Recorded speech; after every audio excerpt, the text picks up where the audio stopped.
Guys, alam niyo ba yung panatag ng Pilipinas? Ganito po kasi yun. Wait lang. Sisimulan ko na po. Let's go.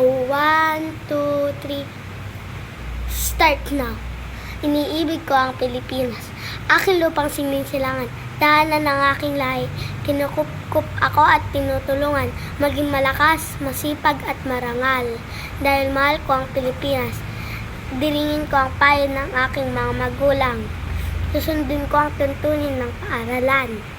Ayun lang yung alam ko, guys. Pero na-memorize ko na din po, guys, no?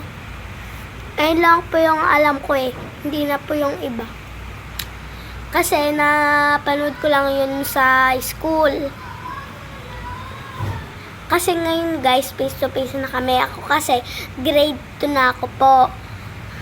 Yung grade 1 po ako, yung mom ko po ay si Ma'am Vet.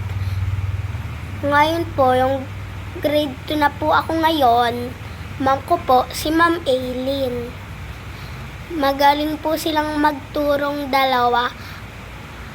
Thank you lang po. Ayun lang po. Bye-bye!